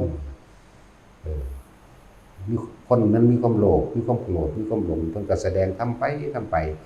หลายคนที่คิดได้หลายคนที่สารภาพตามความเป็นจริงหลายคนเพิ่นนี่บ่ได้รายได้เพิ่นบ่เหมือนเดิมจักบ่ล่ะทั้งสั้นแล้วศูนย์ที่พุทธเจ้านำข่าพุทธเจ้านั่นแหละอนันตริยกรรมมันข่าเพิ่นบ่ได้ดอกมันมีทางมันบ่ได้ข่าพุทธเจ้าได้แล้วถือแผ่นดินสูบเหมือนกันหมอนั่นก็เลยจะต้องไปตีนถือมันต่ออยู่แต่ว่าเปื้อนตีนขี้เดียดถ้าใส่บูดก็บ่ได้เพราะว่าไฟมันแห้งมันบูดเปื่อยเนาะตัดสินมันยังหน่อยเด่นนะแต่เบิ่งคิดเบิ่งเอาครับคือจังนั้นอาชาติศัตรูนี่หมื่นพุทธเจ้ากินจะมาดิวิกาก็หมื่นมาคันธิยะหมื่นพุทธเจ้าที่จังขึ้นจากนรกแต่พวกนี้ก็ค่อยเวียนว่ายแต่เกิดสูงต่ำดำขาวได้หั่นมันบ่นำสายเดิมเรื่องซั่นเด้มันบ่นำสายเดิมมันจำเป็นไปตามสายเหมือนกับที่ได้เกาะเกี่ยวติดตามกันมานั่นเองเรียกว่าบุพเพสันนิวาสการกระทำบุญร่วมกันนั่นแหละเรียกว่าคำว่าบุพเพสันนิวาสต่างๆบ่ได้เว้าเรื่องเฉพาะว่าคู่ตัวผัวเมียเด้จักว่าการกระทำบุญร่วมกันบุพเพสันนิวาสร่วมกันเป็นกลุ่มเป็นก้อนมาแต่เคยปรารถนาร่วมกันมาเรื่อยๆแหกคอกออกไปซะบัดนี้ไปตั้งต้นไม้ได้บัดนี้ เอามึงสิเอายังใดวะไปตั้งต้นใหม่ปุเพจักตะบุญญาตาก็คือการกระทำบุญเอาไว้ในการก่อนร่วมกันเราปุเพสันนิวาสก็ว่าการสร้างสมเหมือนกับคนหลายใจคนหลายใจมันสิเลือกเด้โอ้อาจารย์องค์นี้ที่แรกก็เชื่ออยู่ศรัทธาเฮ็ดน้ำดีอยู่มื้อใดมื้อหนึ่งบ่พอใจโดดหนี้ไปหาผู้ใหม่เอาเดี๋ยวนี้แหละปัจจุบันโดดหนี้ไปหาผู้นี้จักสิเอาไผกันแน่เลยหรือบ่ตั้งมั่นได้หาความตั้งมั่นบ่ได้เลยแล่นหาแต่เลือกอาจารย์เนาะ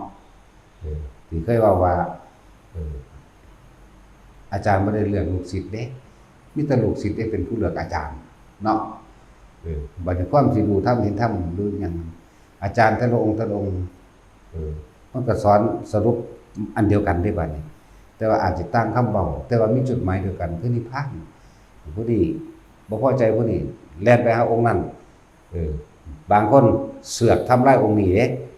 ด้อยค่าเพิ่นตะกี้ให้ค่าบัดนี้ด้อยค่าไปหาอีกองค์นึงไปหาค่าองค์นั้นบ่พอใจอีกแล้วด้อยค่าองค์นั้นด้อยค่าองค์นั้นให้ค่าองค์นั้นด้อยค่าองค์นี้บ่ได้จักหยังเลยนั่นแหละคือว่าสู้สิไปเริ่มต้นใหม่กับไผไปพระพุทธเจ้าเกิดมานี่ก็หลายคักแล้วเด้แต่พวกเฮามีพอได้อ่านได้ฟังอยู่นี่คือตัวข้าวทองพระพุทธเจ้า28พระองค์สิเนาะที่ปังกาโรพระที่ปังกรพระสรณังกรนี่หยังไล่ไปที่จนถึงพระโคดมมันนี่ซ้ำนี่ก็พอแห้งแล้วนี่มันเท่าใดสงไขเลยอันว่า28พระองค์นี่สิว่าหยังสิเฮาเว้ามานี่ยังเว้าน้อยอยู่เด้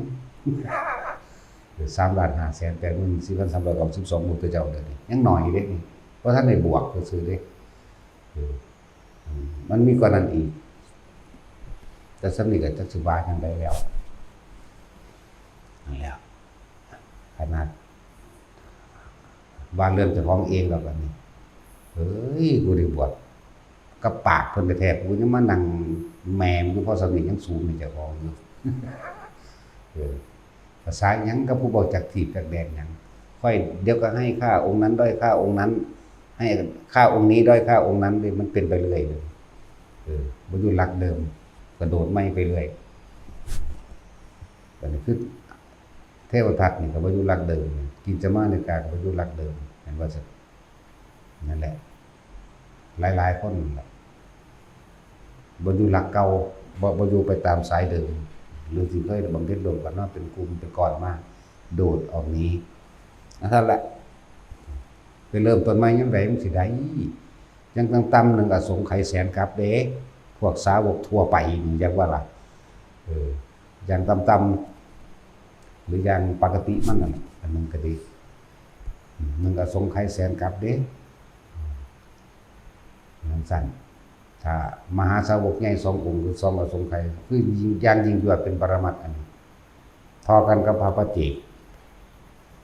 แต่ว่ามันมีก่อนอธิษฐานมันก็มี3ระดับคือกันนี่ล่ะนั่นแหละก็ลองเบิ่งท่าแม่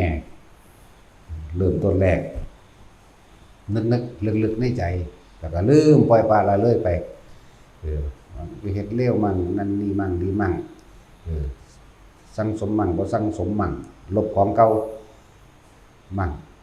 ลบบุญเก่ามั่งบ่เติมของเก่าทำบาปแล้วทับถมหลายขึ้นจังซั่นแหละหรือว่าแล้วก็ดีแต่ว่าพระโมคคัลลาภาษาลิบุตรเข้มข้น2อสงไขยแสนกับสาวกทั่วไป1อสงไขยแสนกับจังซี่นะโอ้ยเว้าเรื่องอสงไขยก็บ่แห้งก็บ่หาแต่เว้าเป็น80ดอกมันนายอยากว่าล่ะมันนายคือตัดสินนี่ก็ขุดมาจากใต้นรกมันมีอยู่8ชั้นนึงเด้อันเรือนต่ำสุดมันตัดสินอยู่46มื้อนี้ก็คือกันอยู่ที่20พุ่นมันเลิกก็เจ้าก็มีดอกตัดสินนี่อีนี่สันที่25นั่นเด้เจ้ายังอยู่ในสัน16เลยมันมี8ผมต้อง8 3 24อีนั่น8 4 32 มันเลิกเก่าๆเด้คนธรรมดาเด้น้ำคนเอาเนาะสงไข่เด้บอกนี่อย่าลืมเด้อบอกมานี่ความลึกความยาวความไกลของมันแต่ฟังแล้วสลดใจก็ตั้งใจเอาเดี๋ยวนี้เป็นหยังเนาะได้สุขคนอยู่ไหมตั้งใจเอาเดี๋ยวนี้ก็ทำความรู้สึกโตขึ้นมาสั่นตัวอย่าเพลิดแต่ความอยากได้อยากดีอยากมีอยากเป็นอย่างไรคำว่าเพลินคำว่าเพลิน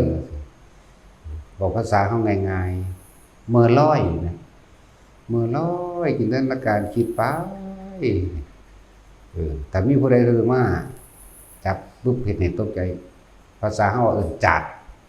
เฮ้ยตกใจปุ๊บนั่นแหละรู้สึกโต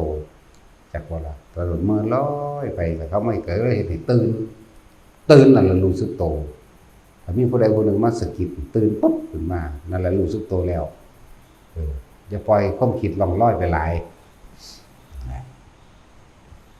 แต่ผู้ใดอยากเห็นความคิดของเจ้าของก็ทดลองเบิ่งสติอะไรหนึ่งในขณะใดที่เขาคิดเรื่องใดเรื่องหนึ่งเอ้ากูกำลังคิดเรื่องนี้ตัวนี้กลับมาเบิ่งลมหมดเด้อขึ้นมาทันทีความคิดนั้นถูกดับไปเรื่องนั้นถูกดับไปใจว่าล่ะนั่นแหละจังสิรู้สึกตัวใดจาดเจ้าของแน่สะกิดเจ้าของแน่ให้ตัวเองปลุกตัวเองแน่เลยตื่นตัวมันตื่นแน่เลยพวกเจ้าสิเข้าใจเลยว่าการเห็นความคิดครั้งแรกจะเป็นแบบใดแต่เฮาได้สติขึ้นนึกได้เอานึกถึงคำหลวงพ่อว่าเนี่ยกำลังเปิดเพลินไปหรือกำลังเมื่อลอยไปคิดปรุงแต่งเรื่องนั้นเอ้ากูกำลังคิดเรื่องนี้ตัวนี้สูดลมหายใจเข้าเลยนั่นแหละสิเห็นความคิดของเองแม้ชั่วขณะเดียวซ้ำนั้นแหละจะมีอานิสงส์มากแล้วมันก็จะต่อไปเองแบบมันก็จะเริ่มเห็นรู้เขาเริ่มเห็นความคิดเจ้าของรู้เขาจะไปหาสร้างบ้านก็สร้างเลื่อนไหลไปว่างบางคนก็ว่างอนาคตไว้ให้ลูกให้เมียให้ลูกให้เต้าเนาะบวชอยู่กับมีเด้บวชอยู่กับว่าง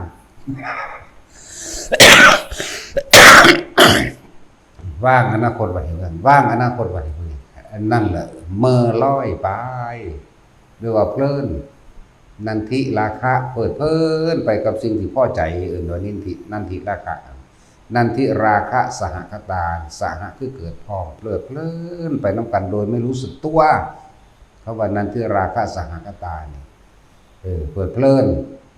แปลว่าจังสั้นโดยภาษาภาคกลางภาษาเฮาว่าเมื่อลอยใจลอยคิดไปเด่นแม่นบ่ล่ะพ่อเข้าใจว่านี่พอเข้าใจก็ตายซะแปลยังคักปานนี้แล้วก็เลยตามความรู้สึกที่ผู้ใดก็เคยเมื่อลอยตัวเนาะแต่จินบ่มีสมองเราก็ยังพอเข้าใจได้อยู่เด้แม่นบ่ล่ะขนาดเราบ่มีสมองเด้นั่นน่ะมันเป็นกลวงๆอยู่ในหัวจังซั่นแหละเมื่อลอ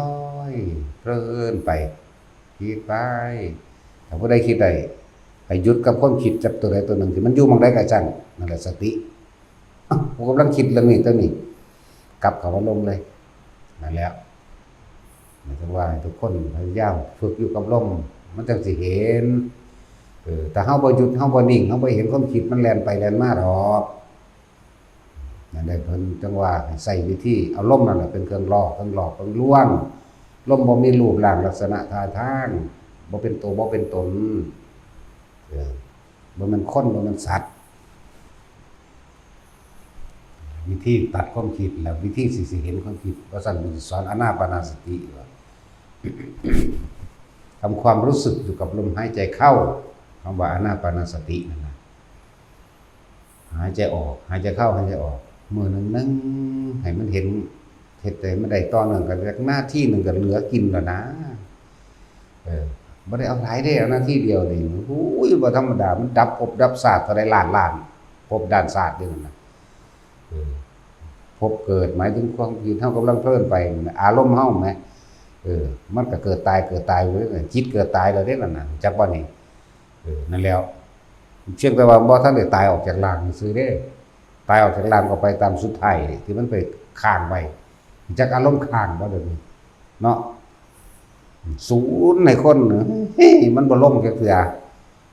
เลิ่นว่าอารมณ์ค้างนอนอยู่กับยันทวนอยู่ผู้เดียวน่ะพลิกไปพลิกมาอยู่หั่นเมื่อสัตว์ออกศูนย์นั่นแหละว่าอารมณ์ค้างหัวใจวายตายตอนนั้นไปนรกนั่นแหละที่บอกว่าคนเรามันสั่งภพไปเกิดก็ตายยังเกิดคิดเกิดนั่นแหละแต่เศร้าคิดเรื่องนี้ก็คิดตายครับเรื่องนั้นเกิดเรื่องนี้เกิดภพนี้ตายเรื่องนี้ภพนั้นโอ้สารพัดมันเร็วขึ้นอย่างเดียวเท่าใดล้าน3 ล้านกว่ามันได้แต่ละนาทีมันวิจำนะธรรมดาคือบอกเป็นอย่างแบบก็สมิเนาะบอกความไวของจิตพูดแต่บอกก็พวกสูง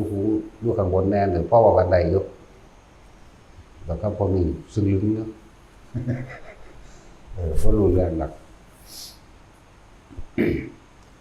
แล้วใครจะรู้จักว่า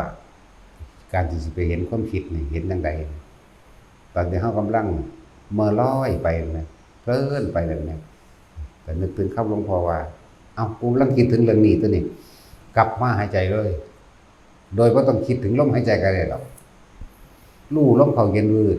ดออกนั่นแหละเห็นลมม้วนๆเฉพาะนี่เด้อไม่ต้องตามลมเขาแล้วก็ว่าต้องตามลมออกมาปลายช่านจมูกหรอกมันอยู่นี่แหละมันม้วนนี่เนี่ยนั่นแหละเราจะได้เห็นมันเองบัดนี้วิธีตัดภพตัดศาสตร์วิธีตัดกรรมเก่าก็จะไปคิดถึงเรื่องเก่าๆอันนี้เป็นแค่คำแนะไอ้ตัวบ่คิดจริงๆบ่ได้คิดอย่างเลยล่ะเข้ามาลงเลยทำความรู้สึกอยู่กับลมโลดส่วนมากมันภาวนาบ่ได้เพราะว่ามันไปคิดหาเอาแต่ผลมันเด้อมันมองแต่ข้างนอกหรือเอาผลข้างนอกผลนอกก็คือคิดเอาอดีตนั่นแหละคิดแต่เรื่องอยากเป็นอรหันต์คือผู้นั้นอยากเป็นคือผู้นี้อยากหูทิพย์คือผู้นั้นผู้นี้โอ้พระอนุรุทธะมันตาทิพย์เนาะพระโมคคัลลาเพิ่นฤทธิ์เดชหลายพระสารีบุตรเพิ่นปัญญาหลายเนาะพระกังขาริวตะเป็นผู้เลิศโดยชาติเนาะเขาชาติออกชาติเป็นผู้ครองในการทรงชาติเนาะอยากเป็นนั่นเลยว่ามีตัวแสอยู่ในอดีตกับอนาคตมันเลยเป็นสิ่งเดียวกันมันบอกจักปัจจุบันเดี๋ยวนี้ปัจจุบันลมหายใจเข้าออกสติก็คือลมหายใจเข้าออกนี่แหละดูให้มันเกิดความรู้สึกตัวเลยในลมหายใจเข้าออกสำหรับผู้ฝึกไปแล้วมันก็จะมีอาการปิติต่างๆเกิดขึ้นแทรกซ้อนเข้ามาหลายอะไรอย่างปิติหาเอาก็เว้าซุมื้อแหละว่านก็เว้าทั้งเว้าทั้งศูนย์คนบอกต่อกัน2 มื้อแล้วได้ศูนย์กันบ่มีสมองยังแข็งไปก็เลยเนาะสิเว้าเอาแต่จุดจากความเป็นจังว่าแตกแขนงหรือเอาไปเปรียบเอาเด้อพวกเขายังอยู่ในขันเนยยะอยู่ใครอยู่ดอกคำว่าเนยยะแปลว่ายังอีกว่าเนยท่าขนมบ่นั่นแหละเนยยะหรือเนยยะ ให้ข้อคิดบ่อยๆหรือให้ทางออกหรือแนะน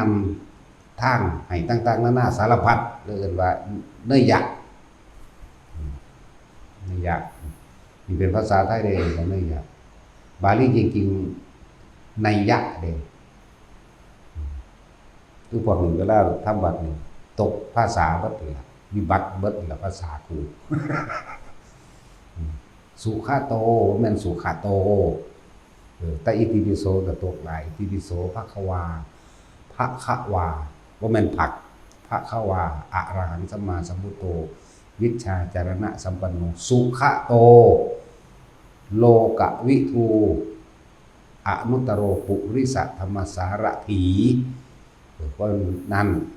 แหละฟังดีสัทธาเทวมนุษย์สานัง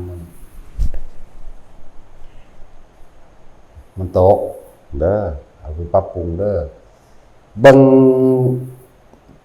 หนังสือกลางหนังสือใส่แล้วก็ออกเสียงไปตามอักขระนั่นแน่เลย สุขะกับสุขะมันนี่ก็สุขะโตหลายสุขะมันแปลว่าสุขคือสุขะแปลว่าไปในทางที่ดีนั่นแหละสุขะโตว่ามันสุขะโตสุขะโตขะข้อควาย ข้อควายเลยว่ามันขอไข่เลยหรือจะไปออกเสียงขอนั่นแหละมันว่าภาษาวิบัตินะแต่ว่าเจตนาดีอยู่ดอกทางจะบอกให้มันถูกสื่อเพื่อมีบางที่ผู้เอาไปจดจำมากมันก็เปลี่ยนไปเลยเด้สมมติมันก็เปลี่ยนมาหลายครั้งแล้วเด้คือว่าแล้วตั้งแต่กี้เนาะตะกี้มันบ่ได้ท่านเลยจดเป็นภาษาเด้มีอักษรหรือยังมีสิบ่มีแต่ว่าท่านได้จดจารึกไว้แต่บ่มีอักษรสิเอาอิหยังมาจดกันเขาเจ้าเรียงร้อยถ้อยคำทำสังขยนาแต่มันก็มีแล้วตัวหนังสือมันแต่เขาเจ้าก็จดไว้ไผจดไว้มั่นเด้บัดนี้นั่นแหละบางที่มันก็มาในที่ต่างๆมีบางองค์เพิ่นก็จดไว้ไผจดไว้มั่นเวลาฟังของพระพุทธเจ้าแต่ว่ามาลอยเลี้ยงใส่กันแล้วพระมหากัสสปะเป็นหัวหน้าหมู่จังมาจดให้เป็นแนบเดียวกันโดยพระสังฆเถระทั้งหลายนี่มาทำสังฆายนาขึ้นมาใหม่เรียบร้อยแต่ว่าผู้จดไว้ตั้งหากของเพิ่นก็มีเด้เพราะว่าไตรปิฎกนี่มันพระพุทธเจ้าเฮ็ดภาษาวกเฮ็ดนั่นแหละบางองค์เพิ่นก็ชื่ออะไรแบบนี้เพิ่นก็จดไว้ของเพิ่นแต่ว่าบ่ได้ถูกหยิบเข้ามาในหมวดหมู่ใน 84,000 กันนี่ธรรมขันธ์กันนั่นแหละ 84,000 กันหรือว่าธรรมขันธ์ขันธ์แปลว่าหมวดแปลว่าหมู่นั่นแหละกองแห่งขันธ์นี่หมวดแห่งกายขันธ์5หมวดหมู่แห่งเวทนาเวทนาตาเวทนาหูเวทนาจมูกก็มีเด้เนาะเริ่มแล้วคือความรู้สึกภายใจในใจเฮานั่นแหละมันตาจรพาหมู่ว่าก็เปิดหนังสือว่ารถแม่มันจะบ่ผิดเพี้ยนจากอักขระภาษา